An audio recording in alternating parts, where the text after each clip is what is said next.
இதுக்கும் வணக்கம். இது உங்கள் study with Darshan YouTube channel. நமது வீடியோவில் ஜனவரி 28ஆம் தேதிக்கான கரண்ட் அஃபேர்ஸ் பார்க்க போகிறோம். இன்றைக்கான கரண்ட் அஃபேர்ஸ் பார்க்கறதுக்கு முன்னாடி எஸ்டர்டே கரண்ட் அஃபேர்ஸ் ஒரு தடவை ரிவிஷன் பார்த்துட்டு ஸ்டார்ட் பண்ணிடலாம். ஸோ ஜனவரி 27ஆம் தேதிக்கான current affairs revision. First question, தமிழகத்தில் சிறந்த காவல் நிலையத்துக்கான முதல் பரிசை எந்த காவல் நிலையம் வென்றுள்ளது? ஆன்சர் மதுரை மாநகர காவல் நிலையம். சி. நாராயணசாமி நாயுடு நெல் உற்பத்தி திறனுக்கான விருது யாருக்கு வழங்கப்பட்டுள்ளது? Answer Veeramani, G Veeramani. கோட்டை அமீர் மத நல்லிணக்க விருது யாருக்கு வழங்கப்பட்டுள்ளது? Answer M Kalimullah. தமிழக அரசு சார்பில் உலக மகளிர் உச்சி மாநாடு எங்கு தொடங்கப்படுகிறது? ஆன்சர் சென்னை. அரசு பள்ளிகளில் திறன் இயக்கம் எந்த வகுப்பு படிக்கும் மாணவர்களுக்காக செயல்படுத்தப்படுகிறது? ஆன்சர் 6 முதல் 9ஆம் வகுப்பு படிக்கக்கூடிய மாணவர்களுக்காக.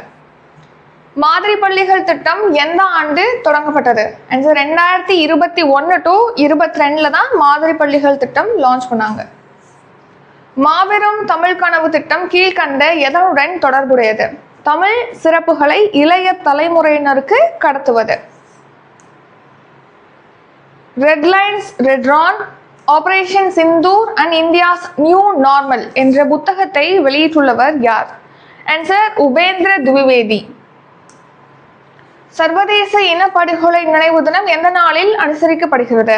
ஆன்சர் ஜனவரி 27ஆம் தேதி. கேலோ இந்தியா 6வது குளிர்கால விளையாட்டு போட்டிகளின் பனி ஹாக்கி ஆடவர் பிரிவில் சாம்பியன் பட்டம் வென்ற அணி எது? ஆன்சர் இந்திய ராணுவ அணி. ஹாக்கி இந்தியா லீக் போட்டியில் சாம்பியன் பட்டம் வென்ற அணி எது? Answer Vedanta Kalinga lancers. So அப்போ இன்றைக்கான கரண்ட் அஃபேர்ஸ் பார்க்கலாம். ஸோ ஃபர்ஸ்ட் இன்றைக்கான கரண்ட் அஃபேர்ஸ் பார்க்கறதுக்கு முன்னாடி இன்னைக்கு ஒரு குவாட் என்னன்னா, life is to be enjoyed not endured. அதாவது இந்த வாழ்க்கை அப்படிங்கிறது நம்ம வாழ்றதுக்கு அனுபவிக்கிறதுக்காக தான் வாழ்க்கை அப்படிங்கிறது. நம்ம எல்லாத்தையும் தாங்கிக்கிட்டு என்ஜாய் பண்ணிக்கிட்டு போகணும் அப்படிங்கிறதுக்காக இந்த வாழ்க்கை கிடையாது. நிறைய பேர் பார்த்தீங்கன்னா காலையில் எந்திரிக்கையிலே ஒரு சோகமாகவே எந்திரிப்பாங்க. இன்னைக்கு நம்ம சோகமாக தான் இருக்கணும் அப்படின்னே முடிவு பண்ணிடுவாங்க. அது ஏதோ நல்ல விஷயம் மாதிரி காலையில் எந்திரிக்கையிலே இன்னைக்கு நம்ம சோகமாக இருக்கும், இன்னைக்கு ஃபுல்லாக சோகமாக தான் இருக்கும், இன்னைக்கு யார்ட்டையும் பேச போகிறதில்ல. யாராவது ஒருத்தவங்க பேசிட்டாங்க திட்டாங்க அப்படின்னா அதை ஞாபகம் வச்சிருக்கிறது 1 நாள் 2 நாள் கிடையாது, 2-3 வருஷமும் ஞாபகம் வச்சு நீ அன்னைக்கு அதை பத்தி என்னைய சொன்னல்ல, நீ இப்படி சொன்னல்ல அப்படிங்கிறத இப்படி நீங்க வாழ்க்கையை நல்லா வாழ்றதுக்கான காரணத்தை தான் தேடணுமே தவிர நம்ம கோபமா இருக்கிறதுக்காகவோ சோகமா இருக்கிறதுக்காகவோ காரணத்தை நம்ம தேடக்கூடாது. அப்படி ஒண்ணு நடந்திருந்தா கூட அது அந்த மொமெண்ட்ல நடந்தது, அதை அப்படியே விட்டுணும். அதை தூக்கிக்கிட்டே நீங்க போனீங்க அப்படின்னா இன்னும் வந்துகிட்டே இருக்கும். அதை நீங்க தூக்கிக்கிட்டே போகிற மாதிரி இருக்கும். கனம் அதிகரிச்சுக்கிட்டே இருக்குமே தவிர அந்த கனம் குறையாது. சப்போ ஏதாவது ஒண்ணு நடக்குதுன்னா அப்பவே மறந்துருங்க. அதனால நமக்கு ஒண்ணு லாஸ் ஆக போறது கிடையாது. இப்போ நம்ம சொத்தையா வாங்கிட போறாங்க பேசி முடியாது இல்லையா? ஸோ அதனால அதெல்லாம் வேணாம். நம்ம சந்தோஷமா இருக்கிறதுக்காக தான் இந்த வாழ்க்கை, நம்ம என்ஜாய் பண்றதுக்கு தான் இந்த வாழ்க்கை. எல்லாத்தையும் எல்லா நெகட்டிவையும் எல்லா தவறான விஷயங்களையும் நம்ம சுமந்துகிட்டு போறதுக்காக இந்த வாழ்க்கை கிடையாது. ஸோ நீங்க காலையில் எழுந்திரிக்கல நான் இன்னைக்கு சந்தோஷமா இருக்கேன், இனிமே நான் சந்தோஷமா இருப்பேன், நான் சிரிச்சுக்கிட்டே இருப்பேன், அந்த மாதிரி தான் வாழணும். சரியா? சரி, நம்ம கரண்ட் அஃபேர்ஸ் பார்க்கலாம். National topic. 2026ஆம் ஆண்டினை எந்த மாநிலம் விவசாய ஆண்டாக அறிவித்துள்ளது? ஆன்சர் மத்திய பிரதேச மாநிலம். ஸோ இப்போ இந்த வருஷத்தை மத்திய பிரதேச மாநிலம் பார்த்தீங்கன்னா விவசாய ஆண்டாக அறிவிச்சிருக்காங்க. ஸோ அப்போ விவசாய ஆண்டாக அறிவிச்சிருக்காங்கன்னா இந்த வருஷம் அந்த ஸ்டேட்ல விவசாயத்துக்கு தான் ஃபோக்கஸ் பண்ணுவாங்க. அதுக்கான பட்ஜெட்டை இன்க்ரீஸ் பண்றது, விவசாயிகளுடைய வருமானத்தை இன்க்ரீஸ் பண்றது, கிராமப்புற வாழ்வாதாரத்தை மேம்படுத்துறது. இந்த வகையில தான் 2026ஆம் ஆண்டு மத்திய பிரதேச மாநிலத்துடைய ஆளுநரான மங்குபாய் படேல் அவர்கள் விவசாய ஆண்டாக அறிவிச்சிருக்காங்க. இதே மாதிரி பெண் விவசாயிகள் ஆண்டு அப்படின்னு சொல்லிட்டு ஒரு வருஷத்தை அறிவிச்சிருப்பாங்க. அது எந்த வருஷம் அப்படிங்கறது கமெண்ட் பண்ணுங்க. இது சர்வதேச பெண் விவசாயிகள் ஆண்டாக அறிவிச்சிருப்பாங்க. அதுக்கான கொஸ்டினுக்கு ஆன்சரை கமெண்ட் பண்ணிருங்க. ஸோ 2026 விவசாய ஆண்டாக மத்திய பிரதேச மாநில கவர்னர் ஆளுநரான மங்குபாய் படேல் அவர்கள் அறிவிச்சிருக்காரு. இப்போ 77வது குடியரசு தினமானது செலிப்ரேட் பண்ணோம் இல்லையா? இதுக்கான தீம் கூட 150 years ஆஃப் வந்தே மாதரம் சொல்லிட்டு பார்த்துருப்போம். அந்த 77வது குடியரசு தின விழாவை ஒட்டி தான் விவசாயிகளுடைய நலனையும் அவங்க மேம்படுத்தணும் அப்படிங்கிறத மையமாக கொண்டு இந்த இயரை வந்து அறிவிச்சிருக்காங்க. Reason news. ஸோ 2026ஆம் ஆண்டு சர்வதேச மலைப்பகுதிகள் மற்றும் கால்நடை வளர்ப்பாளர்களுக்கான ஆண்டாக ஐநா அறிவிச்சிருக்கு. அடுத்து 2025 சர்வதேச பனிப்பாறைகள் பாதுகாப்பு ஆண்டாக அறிவிச்சிருக்காங்க. 2025 சர்வதேச குவாண்டம் அறிவியல் மற்றும் தொழில்நுட்ப ஆண்டாக அறிவிக்கப்பட்டிருக்கு. 2029ஆம் ஆண்டு சிறுகோள் விழிப்புணர்வு மற்றும் கோள் பாதுகாப்பு ஆண்டு அறிவிச்சிருக்காங்க. 2027 சர்வதேச நிலையான மற்றும் நெகிழ்திறன் சுற்றுலா ஆண்டாக அறிவிக்கப்பட்டிருக்கு. Next national current affairs. India கீழ்கண்ட எந்த நாடுகளுடன் தடையற்ற வர்த்தக ஒப்பந்தத்தை மேற்கொண்டுள்ளது? ஸோ ரீசெண்டாகவே பார்த்தீங்கன்னா நிறைய நாடுகளோட தடையற்ற வர்த்தக ஒப்பந்தம் மேற்கொள்றதை நம்ம பார்க்குறோம். பிரிட்டனோட, அடுத்து ஓமன் நாட்டோட மேற்கொண்டாங்கன்னு நம்ம பார்த்தோம். அடுத்து ஐரோப்பிய யூனியன் இருக்கு இல்லையா, அதோட மேற்கொள்றதுக்காக இப்போ இறுதி கட்ட பேச்சுவார்த்தையானது முடிஞ்சிருக்கு, இறுதி பண்ணியிருக்காங்க அப்படின்னு சொல்லி நம்ம பார்த்துருக்கோம். ஸோ ஆன்சர் என்னன்னா அனைத்தும். So Australia, Britain, Oman, New Zealand ஆகிய நாடுகளோட 2014ஆம் ஆண்டுக்கு அப்புறமா இந்த தடையற்ற வர்த்தக ஒப்பந்தம் அப்படிங்கிறது கையொப்பமாக இருக்கு. ஃப்ரீ ட்ரேட் அக்ரிமெண்ட் அப்படிங்கிறது சைன் ஆயிருக்கு. இந்த தடையற்ற வர்த்தக ஒப்பந்தம் அப்படின்னா இப்போ நம்ம இங்கேருந்து போகிறோம், ஒரு நடுவில் வந்து ஸ்டாப் பண்ணி வைக்கிற மாதிரி ஒரு போர்டு வச்சுருக்காங்கன்னு வச்சுங்களேன், நம்ம போகிற வேகத்தை அது குறைக்கிற மாதிரி தானே அந்த நடுவில் உள்ள தடை இருக்குது. அந்த மாதிரி தான் இங்கேருந்து நம்ம ஒரு பொருளை வெளிநாடுகளுக்கு அனுப்புகிறோம், ஒரு குறிப்பிட்ட நாட்டுக்கு அனுப்புகிறோம். அந்த நாடு என்ன பண்ணுறாங்க, வரி போடுறாங்க அங்கே ஏற்றுமதி செய்யறதுக்கு. அதே மாதிரி அங்கேருந்து நம்ம பொருளை இறக்குமதி செய்யும் போது இங்கே ஒரு இறக்குமதி வரியானது விதிக்கிறோம். ஸோ அப்போ அந்த ரெண்டு பொருட்கள் அப்படிங்கிறது பரிமாறிக்கொள்றது அப்படிங்கிறது, அந்த வர்த்தகம் அப்படிங்கிறது இந்த இடத்துல தடைபடுது இல்லையா. வரி அதிகமாக இருந்தால் பொருட்கள் ஏற்றுமதி இறக்குமதி செய்யறது குறையும். ஸோ இப்போ அந்த வரியை விலக்கிடுவாங்க. ஒரு சில பொருட்களுக்கு வரியே இல்லாமல் பண்ணிடுவாங்க, இல்லைன்னா கொஞ்சமாக மினிமம் டாக்ஸ் வந்து போடுவாங்க. ஸோ அதுதான் இந்த தடையற்ற வர்த்தக ஒப்பந்தம் அப்படின்னு சொல்கிறோம். ஸோ இப்போ இந்தியாவுக்கும் ஐரோப்பிய யூனியன் இடையே பார்த்தீங்கன்னா இந்த தடையற்ற வர்த்தக ஒப்பந்தத்துக்கான பேச்சுவார்த்தை முடிவு பண்ணி அந்த ஒப்பந்தமானது இறுதி செய்யப்பட்டிருக்கு. இப்போ சைன் பண்ணிடுவாங்க. சைன் பண்ணிட்டாங்கன்னா அதை பற்றி நம்ம எஸ்டர்டே நாளைக்கு உள்ள கரண்ட் அஃபேர்ஸில் வந்து பார்ப்போம், டுமாரோ கரண்ட் அஃபேர்ஸில். சரியா? 2014ஆம் ஆண்டுக்கு பிறகு ஆஸ்திரேலியா, அப்புறம் பிரிட்டன், ஓமன், நியூசிலாந்து, ஐக்கிய அரபு அமீரகம், அப்புறம் ஐரோப்பிய தடையற்ற வர்த்தக கூட்டமைப்பு, யூரோப் ஃப்ரீ ட்ரேட் அசோசியேஷன் அப்படின்னு சொல்லுவோம். இதில் 4 கண்ட்ரிஸ் இருக்கும் இந்த ஐரோப்பிய தடையற்ற வர்த்தக கூட்டமைப்பு. அடுத்து மொரீஷியஸ் ஆகிய நாடுகளோட இந்தியா தடையற்ற வர்த்தக ஒப்பந்தமானது கையொப்பம் பண்ணியிருக்காங்க. 2014க்கு முன்னாடி ஆசியா நாடுகள் ஒரு 10 கண்ட்ரிஸ் உள்ள ஆசியா நாடுகள் இருக்கு இல்லையா, அது கூட ஜப்பான் கூட, தென்கொரியா கூட, மலேசியா, சிங்கப்பூர் ஆகிய நாடுகளோட ஒப்பந்தம் மேற்கொண்டிருக்காங்க. தடையற்ற வர்த்தக ஒப்பந்தம் நம்ம கண்டினியூஸாக கரண்ட் அஃபேர்ஸில் பார்க்குறதுனால எந்தெந்த நாடுகளோட மேற்கொண்டிருக்கோம் அப்படிங்கிறத கம்பல்சரி பார்த்துக்கோங்க. ஏன்னா நம்ம அடிக்கடி ஃப்ரீக்வெண்ட்டாக பார்க்கறதுனால இப்போ கூட யூரோப் யூனியனோட நம்ம மேற்கொள்கிறோம், அதனால இந்த டாபிக் வந்து நம்ம கவனிக்கணும். அடுத்து இந்தியா பார்த்தீங்கன்னா இப்போ ஐரோப்பிய யூனியனோட 27 நாடுகளை உள்ளடக்கியதான் இந்த ஐரோப்பிய யூனியன். இந்த ஐரோப்பிய யூனியனோடைய இந்த தடையற்ற வர்த்தக ஒப்பந்த பேச்சுவார்த்தை இறுதி செய்யப்பட்டு இப்போ அதை சைன் பண்ண போகிறதா சொல்லியிருக்காங்க. சைன் பண்ணால் நம்ம நாளைக்கு பார்ப்போம் கரண்ட் அஃபேர்ஸில். சரியா? அது மட்டும் இல்லாமல் இந்தியாவுக்கும் ஐரோப்பிய யூனியனுக்கும் இடையே பார்த்தீங்கன்னா 2 முக்கியமான ஒப்பந்தங்கள் அப்படிங்கிறது கையொப்பமாயிருக்கு. ஒன்று வந்து பாதுகாப்பு கூட்டுறவு ஒப்பந்தம், அடுத்து தடையற்ற மக்கள் போக்குவரத்துக்கான ஒப்பந்தம் கையொப்பமாயிருக்கு.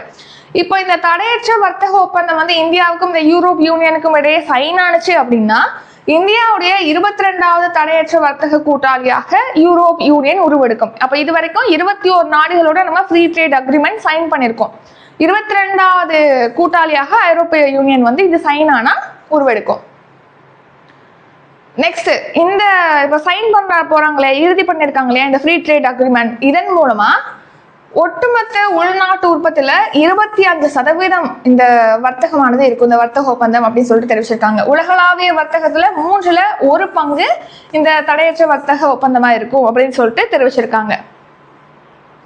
அடுத்த நேஷனல் கரண்ட் அஃபேர்ஸ்.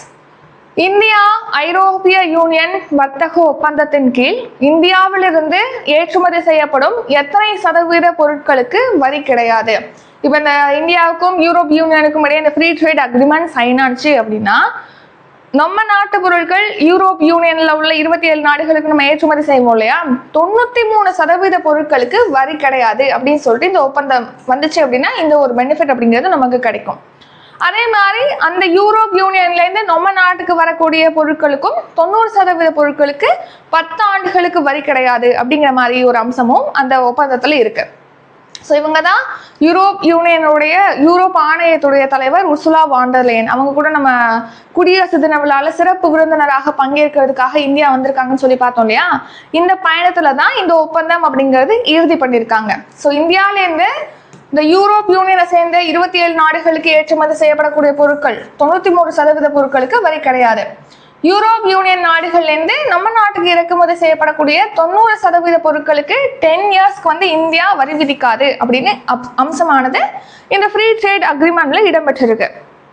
ஸோ இப்போ 77வது ரிபப்ளிக் டே செலிப்ரேட் பண்ணோம் இல்லையா, இதுல வந்து ஐரோப்பிய கவுன்சில் தலைவர் அண்டோனியா கோஸ்டா வந்து இந்தியாவுக்கு வந்திருக்காரு. ஐரோப்பிய ஆணையத்துடைய தலைவர் உர்சுலா வான் டெர் லேயன் அவங்களும் நம்ம இந்தியாவுக்கு வந்திருப்பாங்க. ஸோ இந்த பயணத்துல தான் இந்த ஒப்பந்தமானது இறுதி பண்ணியிருக்காங்க. Next national current affairs. மத்திய பட்ஜெட்டை தொடர்ந்து எத்தனையாவது முறையாக நிர்மலா சீதாராமன் பட்ஜெட் தாக்கல் செய்ய உள்ளார்? ஆன்சர் 9வது முறை. ஸோ மத்திய பட்ஜெட்டை தொடர்ந்து எத்தனையாவது முறையாக நிர்மலா சீதாராமன் தாக்கல் செய்ய உள்ளார்? ஸோ 9th டைமா தொடர்ந்து நிதியமைச்சர் நிர்மலா சீதாராமன் அவர்கள் வர February 1ல இந்த மத்திய பட்ஜெட்டை தாக்கல் செய்ய போறாங்க. February 1 அப்படிங்கிறது ஞாயிற்றுக்கிழமை பட்ஜெட் தாக்கல் செய்யறது அப்படிங்கிறது ஒரு அரிதான செயல் தான். ஸோ இந்த வருஷம் வந்து February 1ல தொடர்ந்து 9வது முறையாக நிர்மலா சீதாராமன் அவர்கள் பட்ஜெட்டை வந்து தாக்கல் செய்யறாங்க. அதுக்கு முன்னாடி January 29ல வந்து பொருளாதார ஆய்வறிக்கையானது ரிலீஸ் பண்றதாகவும் சொல்லியிருக்காங்க. அதாவது February 1ல நெக்ஸ்ட் நிதியாண்டுக்காக நம்ம என்னென்ன ஒதுக்கீடு செய்வோம், என்னென்ன துறைகளுக்கு எவ்வளோ வந்து ஒதுக்கீடு செய்ய போறோம், எவ்வளோ செலவு பண்ண போறோம், எவ்வளோ வருவாய் வரப்போகுது, எவ்வளோ கடன் வாங்க போறோம், இதெல்லாம் தான். இப்போ வீட்டுக்கு பட்ஜெட் போடுவோம் இல்லையா, அந்த மாதிரி நம்ம நாட்டுக்கே பட்ஜெட் வந்து February 1ல தாக்கல் செய்வாங்க அடுத்த வர நிதியாண்டுக்காக. ஸோ ஏற்கனவே இப்போ நடப்பு நிதியாண்டுல நம்ம என்னென்ன மாதிரியான விஷயங்களுக்கு செலவு பண்ணியிருக்கோம், என்னென்ன மாதிரியான growth எட்டியிருக்கோம் அப்படிங்கிற ஒரு விவரங்களை வந்து பொருளாதார ஆய்வறிக்கையாக தாக்கல் செய்வாங்க January 29ல. ஸோ அது மட்டும் இல்லாம அல்வா தயாரிப்பு நிகழ்வு அப்படிங்கிறது ஒரு பாரம்பரியமா நடத்துது. அதாவது இந்த பட்ஜெட் தாக்கல் செய்யறதுல ஒரு பகுதியாக அல்வா தயாரிப்பு நிகழ்வு அப்படிங்கிறது நடக்கும். அல்வா கிண்டி பகிர்ந்து கொள்வாங்க. இப்போ பட்ஜெட் தயார் செய்யறாங்க இல்லையா, இந்த பட்ஜெட் தயார் செய்யக்கூடிய அனைத்து அதிகாரிகள், அதாவது நிர்மலா சீதாராமன் அவர்கள் உட்பட அனைத்து அதிகாரிகளும் இந்த அல்வா தயாரிப்பு நிகழ்வுகளில் ஈடுபடுவாங்க. அதுக்கப்புறமா பாத்தீங்கன்னா அவங்க பட்ஜெட் தாக்கல் செய்யற வரைக்கும் வெளியில எங்கேயும் போக மாட்டாங்க. அந்த கட்டடத்திலேயே தான், ஆபீஸ்லயே தான் வந்து இருப்பாங்க. ஏன்னா அந்த தகவல்கள் வந்து வெளியில கசிஞ்சிடக்கூடாது அப்படிங்கிறதுக்காக இந்த மாதிரியான ஒரு நிகழ்வை வந்து ஃபாலோ பண்றாங்க இந்தியால. பட்ஜெட் ஆவணங்கள் ரகசியம் காக்கணுங்கிறதுக்காக அவங்க வெளியில போக மாட்டாங்க. அல்வா நிகழ்வு கின்றது, அந்த தயாரிக்கிற நிகழ்வு முடிஞ்ச உடனே. அடுத்து சம்மிட்ஸ். தமிழ்நாடு உலகளாவிய சுற்றுலா மாநாடு எங்கு நடைபெறுகிறது? ஆன்சர் மாமல்லபுரம். ஸோ நடைபெற உள்ளது தமிழ்நாடு உலகளாவிய சுற்றுலா மாநாடு. பார்த்தீங்கன்னா சுற்றுலாத்துறையில வந்து நம்ம முதலீடுகளை ஈர்க்கணும் அப்படிங்கிறத ஊக்குவிக்கும் வகையில இந்த வருஷம் மாமல்லபுரத்துல இந்த மாநாடானது நடக்க போகுது, தமிழ்நாடு சுற்றுலா மாநாடு. மாமல்லபுரத்துல February 2, 3 இந்த 2 தேதிகள்ல நடக்கும்னு சொல்லிட்டு சுற்றுலாத்துறையானது அறிவிச்சிருக்கு. அடுத்த தேசிய சுற்றுலா தினம் அப்படிங்கிறது January 25ல நம்ம செலிப்ரேட் பண்றோம். தமிழ்நாடு ஸ்கீம் பள்ளி மாணவர்களுக்கு கருப்பைவாய் புற்றுநோய் தடுப்பூசி வழங்கும் திட்டம் எந்த நாளில் தொடங்கி வைக்கப்பட்டுள்ளது? Answer January 27. எஸ்டர்டே தான் இந்த ஸ்கீமை முதலமைச்சர் ஸ்டாலின் அவர்கள் தொடங்கி வச்சிருக்காங்க. நம்ம ஏற்கனவே பார்த்திருப்போம், 14 வயதுக்கு உட்பட்ட பெண் குழந்தைகளுக்கு கருப்பைவாய் புற்றுநோய் தடுப்பூசியானது செலுத்தும் திட்டம் இந்தியாவிலே முதன்முறையாக தமிழ்நாட்டில் லான்ச் பண்ண போறாங்க அப்படின்னு சொல்லிட்டு அதை இப்போ லான்ச் பண்ணிட்டாங்க. பர்டிகுலரா ஒரு 4 டிஸ்ட்ரிக்ட்ல தான் இப்போ லான்ச் பண்ணியிருக்காங்க. ஸோ ஏன்னா அங்கேதான் இந்த பாதிப்பு அதிகமாக இருக்குது அப்படிங்கிறதுனால 9லேருந்து 14 வயது உள்ள பெண் குழந்தைகளுக்கு இந்த கருப்பைவாய் புற்றுநோய் தடுப்பூசி, HPV தடுப்பூசின்னு சொல்லுவோம். இந்த கருப்பைவாய் புற்றுநோய் அப்படிங்கிறது பார்த்தீங்கன்னா ஹியூமன் பாப்புலோமா வைரஸ்னால பரவுது.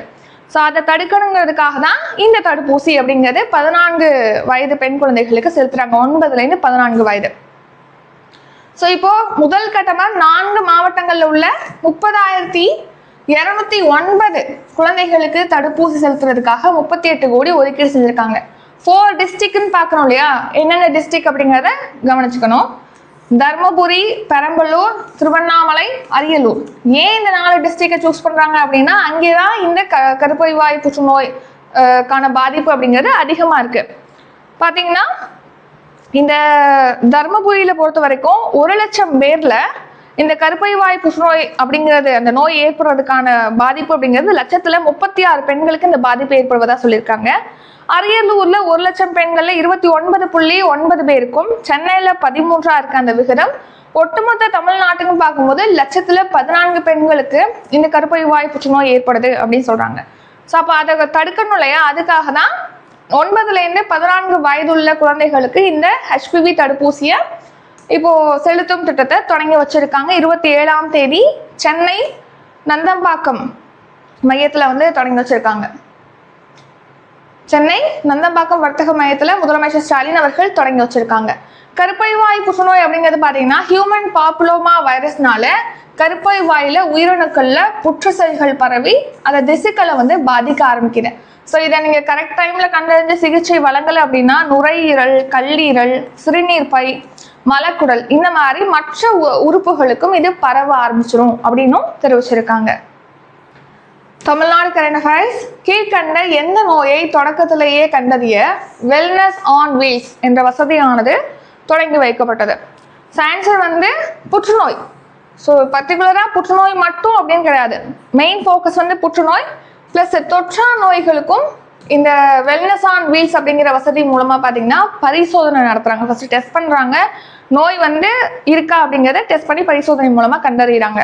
அதுக்காக வெல்னஸ் ஆன் வீல்ஸ் அப்படின்னா அதுக்காக ஒரு வண்டி, இப்போ ஆம்புலன்ஸ் மாதிரி இதுக்குன்னு வண்டி 38 வண்டிகளானது இப்போ வேனானது இப்போ பயன்பாட்டில் இருக்கு, வெல்னஸ் ஆன் வீல்ஸ் அப்படிங்கிற பேர்ல. ஸோ வெல்னஸ் ஆன் வீல்ஸ் அப்படிங்கிற பேர்ல பார்த்தீங்கன்னா வேன் 38 வேன் வந்து ஆரம்பிச்சிருக்காங்க. இந்த 38 வேன் மூலமா பார்த்தீங்கன்னா மக்களுக்கு வந்து இந்த மாதிரி புற்றுநோய் இருக்கா அப்படிங்கிறது பரிசோதனையானது செய்கிறாங்க. புற்றுநோய் மட்டும் இல்லாமல் மெயின்லி கருப்பை வாய் புற்றுநோய், மார்பக புற்றுநோய் சம்மந்தமா பரிசோதனை செய்கிறாங்க. அது மட்டும் இல்லாமல் தொற்றா நோய்கள் அதுக்குமே வந்து பரிசோதனை செய்கிறாங்க. தமிழ்நாடு முழுக்க ஒரு 38 நடமாடும் மருத்துவ ஊர்திகளானது இருக்கு. ஸோ இது வந்து போன வருஷம் நவம்பர்ல தான் லான்ச் பண்ணியிருக்காங்க. 41 கோடி செலவுல இது செயல்படுத்தப்படுது.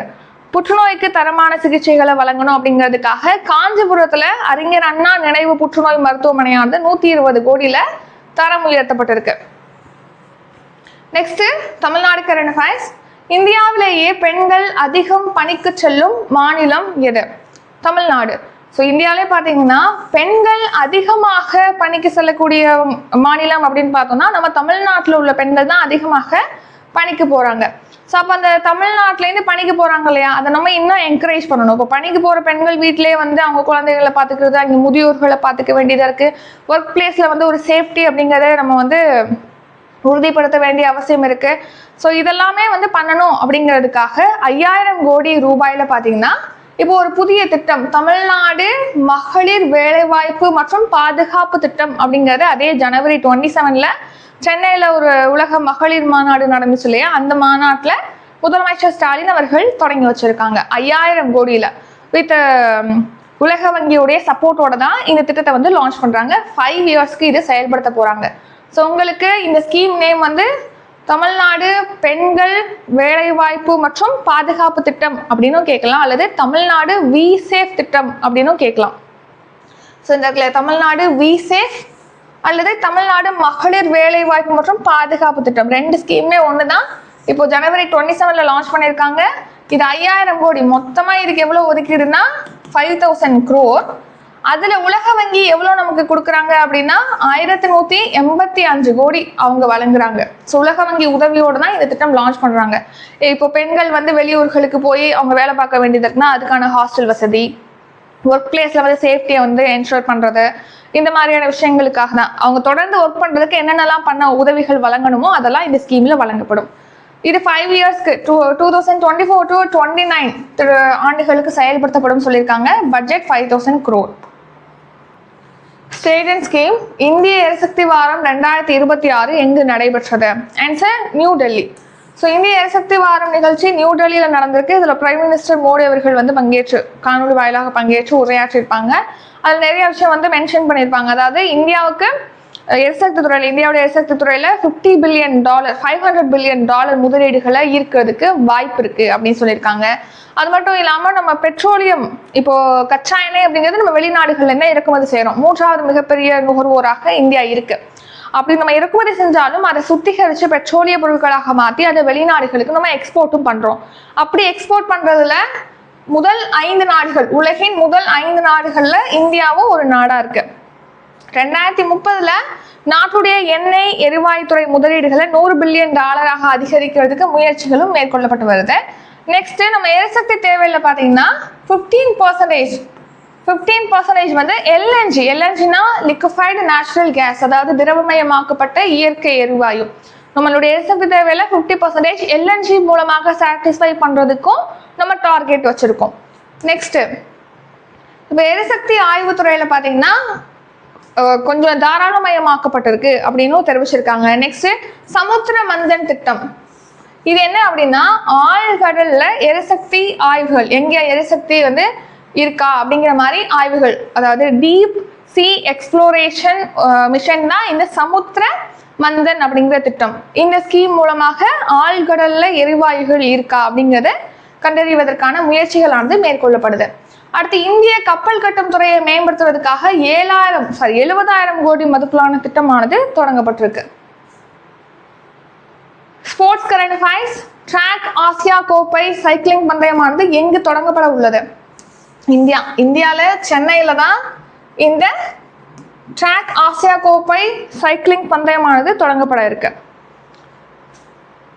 ஸோ ஜனவரி 29ஆம் தேதி இது தொடங்குறாங்க. இந்த போட்டியை வந்து தமிழ்நாடு சைக்கிளிங் சங்கம், தமிழ்நாடு விளையாட்டு மேம்பாட்டு ஆணையம் தான் நடத்துறாங்க. இதுல 11 நாடுகளை சேர்ந்த 70 சர்வதேச போட்டியாளர்கள், 50 இந்திய போட்டியாளர்கள் பங்கேற்பதா சொல்லியிருக்காங்க. சென்னையில நடக்கிறதுனால பார்க்குறோம். அடுத்து ஃபைனலி இன்னைக்கான கரண்ட் அஃபேர்ஸ்க்கான ரிவிஷன் பார்க்க போகிறோம். இப்போ வர February 2 பார்த்தீங்கன்னா நம்ம சேனலில் Group 1க்காக பாலிட்டி பேட்ச் வந்து ஸ்டார்ட் ஆகுது. அதுக்கடுத்து Group 1 ஹோல் டெஸ்ட் பேட்ச் வந்து ஸ்டார்ட் ஆகுது. Subscription current affairs 1 year subscription வந்து ஸ்டார்ட் ஆகுது. Upcoming 12 month current affairs daily PDF, monthly current affairs PDF, weekly test, monthly test அதில் இன்க்ளூட் ஆகும். அதை பற்றி டீட்டெயில் டிஸ்கிரிப்ஷனில் இருக்குது, செக் பண்ணி பார்த்துக்கோங்க. நம்ம இன்றைக்கான கரண்ட் அஃபேர்ஸ் பார்த்துடலாம். ரிவிஷன். 2026ஆம் ஆண்டினை எந்த மாநிலம் விவசாய ஆண்டாக அறிவித்துள்ளது? ஆன்சர் மத்திய பிரதேச மாநிலம். இந்தியா கீழ்கண்ட எந்த நாடுகளுடன் தடையற்ற வர்த்தக ஒப்பந்தத்தை மேற்கொண்டுள்ளது? ஆன்சர் அனைத்தும். Australia, Britain, Oman, New Zealand. India ஐரோப்பிய யூனியன் வர்த்தக ஒப்பந்தத்தின் கீழ் இந்தியாவிலிருந்து ஏற்றுமதி செய்யப்படும் எத்தனை சதவீத பொருட்களுக்கு வரி கிடையாது? ஆன்சர் 93%. மத்திய பட்ஜெட்டை தொடர்ந்து எத்தனையாவது முறையாக நிர்மலா சீதாராமன் தாக்கல் செய்ய உள்ளார்? Answer 9th time.